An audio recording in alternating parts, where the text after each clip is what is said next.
Dennis said yesterday that he was planning on Jameis practicing today, but obviously we didn't see him out there. Can you explain what kind of went on there? Yeah, I think that they're just making what was the best decision for him today. And then obviously, there was a plan last week kind of where he was going to be limited throughout the week, and so we'll just see where we are at tomorrow. But it was just part of the plan as the day unfolded. As the day unfolded, meaning it wasn't necessarily the plan all week long. So I think the plan was just kind of see where he was at day to day, and then see if we could get him out there, and so hopefully that happens tomorrow. Is there a turning point at some point where you decide who you need to go forward with? Yeah, I think that there's a plan in place.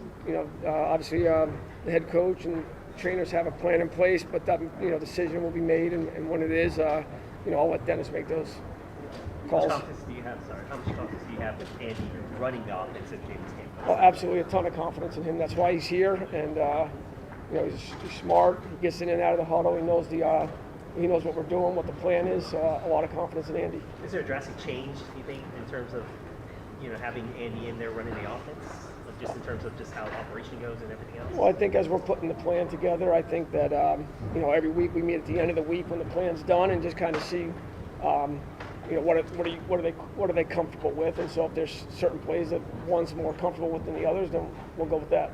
Pete, you said the plan was to evaluate them day by day, and DA said yesterday the plan was for him to practice today. Does that mean something changed today? I'd let Dennis talk about any of that stuff, but I know that the trainers meeting with Dennis, they have a plan in place, and we'll follow that plan. Coach, how comfortable do you feel with Taysom's reps at quarterback this week? If Andy has to play, Jameis has to play, obviously he's getting extra reps this week at the position. Yeah, I think that obviously Taysom's played for us before. He's been in that position where he's had to do, and he's taken some snaps at quarterback this year. So we have all the confidence in the world to Taysom too. If it ever came to that, he had to get in there and play that role. But we plan on, sticking with the plan and going from there. Pete, can you put your finger on what is kind of behind some of the slow starts, and then what kind of a hole does that put you in offensively to where you're kind of changing what you would? I'll just start and say I got to do a better job.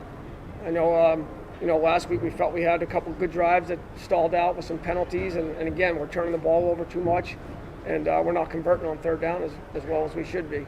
So that starts with me. And then does that kind of take you out of what your regular game plan when you're? Well, I think we unfortunately we've fallen behind, and we've had to change up to get into a little bit of a hurry up mode there, but it's obviously things that we're working on during the week and making sure that we're not letting those things happen. Is a hurry up something you guys could mix in, like just is it a change of pace? I think it can. Yeah, it's something that can be a part of this. Obviously, there's also some stress that you put on the offensive line. If you're dropping back and throwing it every snap, which has been hard for those guys the last few weeks. Are you okay with the number of touches that Allen's been getting so far?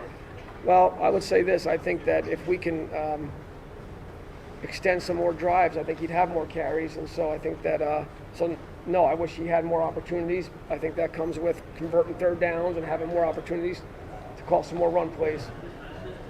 Was the run game we obviously put the passing game under a microscope, but was the run game one of the things that you didn't have as much success as you needed to in this last game? I don't feel that coming out. I have confidence in the run game. I thought the guys up front and the tight end, I think they're playing well, and I think the running backs are playing well. So I think that I don't have any complaints with that. If there is a change of quarterback this weekend, how does that affect how you deal with the offensive line going into Sunday as well? Because Jameis has that bit more mobility compared to him.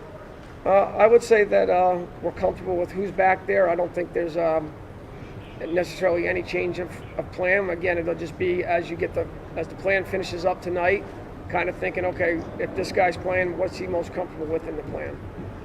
Coach, what does Jameis need heading into Sunday to be ready to go if he's not practicing?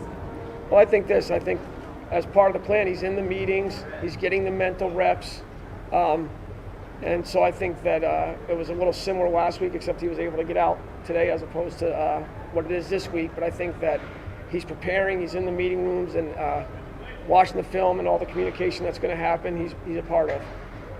If you all play tomorrow, would Jameis be able to go, you think? I wouldn't be able to answer. That would have to come from Dennis or the trainers. And Pete, just for you, how have you enjoyed the London experience this week? How do you think the players have as well? Well, I would say it's always nice to come out here. Enjoyed the weather the last 2 days. I think that I've pretty much been living in here though, so haven't got to see much other than what's in there. I used the bus rides as a chance to get a little naps. So.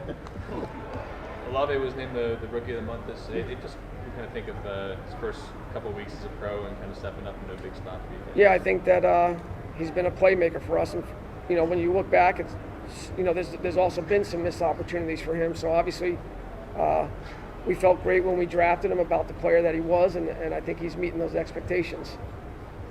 Coach, when you look at the turnovers, there's 9, right? I mean, Yeah, do no. you show them those turnovers, or how do you coach? Absolutely. We show them every play, and I think that one turnover last week. We're just trying to throw it up there at the end of the game to try to get to some field position. But again, it's something that starts with Dennis emphasizing it every week that this is, if we continue to do this, we're going to continue to lose. We can't be doing that, and so we got to do a better job coaching it and making sure it's not happening. How much does Jameis come to you as a coaching staff and say, I'm struggling with X, Y, and Z, or how much do you point that out to show him what he's struggling with? Well, I think it's a matter of him not only letting us know what he's comfortable with, but us putting him in those positions to be successful. Like, hey, what are you comfortable with, or what have you done well, and making sure that that's where we're putting him in those situations and not putting him in situations that he's not comfortable with. All right.